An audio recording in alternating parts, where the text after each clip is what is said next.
Hello everyone, this is Amir. Welcome back in the Let's Bleep Haematology.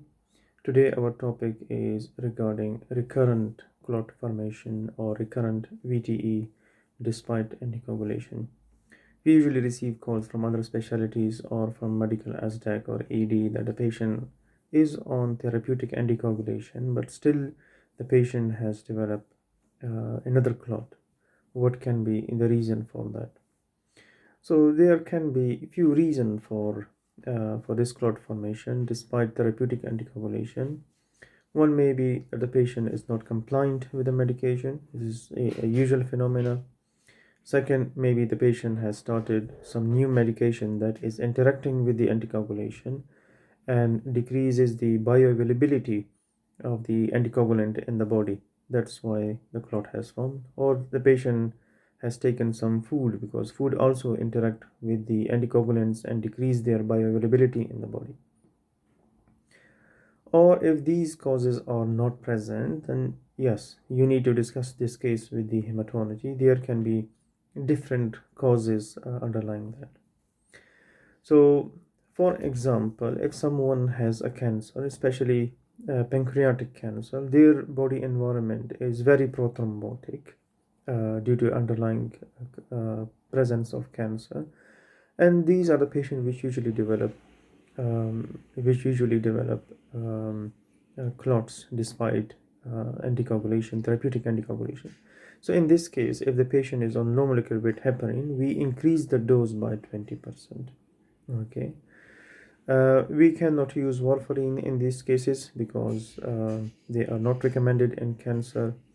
And regarding the DUACs, if there are no luminal mets in the cancer, you can use DUACs as well.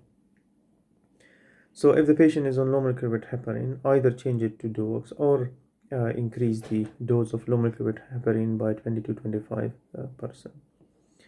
If the patient is on low molecular weight heparin, higher dose, or on DUOX, but still develop another clot, and there is no cause underlying as well, then yes, you need to check for hematological causes like investigations for antiphospholipid syndrome, investigation for malignant hematological problems like myeloproliferative disorder, or underlying PNH as well if the full blood count is deranged.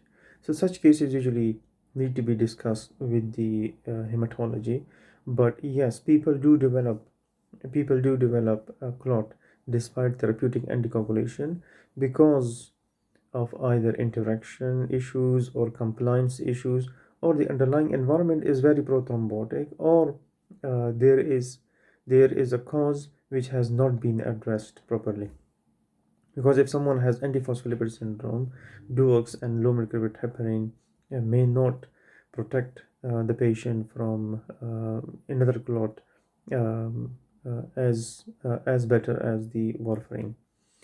If the patient has recurrent clots, then exclude compliance issue, exclude interaction issues. If they are not present, then discuss those with the hematology registrar or consultant regarding the dose or conversion of anticoagulants to another, or for further investigations of the cause of thrombosis.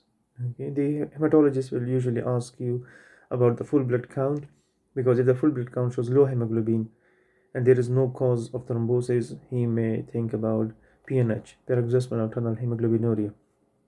Or if the white cell count is high, or hemoglobin is high, or platelet is high, he may be thinking about some myeloproliferative disorder like polycythemia, thrombocytosis, etc. Or if the patient platelet count is on lower side, APTT is abnormal, then he may think about lupus anticoagulation. He may ask you, please send lupus antibodies in the patient. If no cause, usually such patients are managed in the thrombosis clinic, but people usually ask us in a very strange way that patient is on therapeutic anticoagulation, why he has developed thrombosis again. Yes, there are some condition where if the patient is not properly anticoagulated or not proper medication is given, they can develop thrombosis on the top of therapeutic doses as well. Thank you.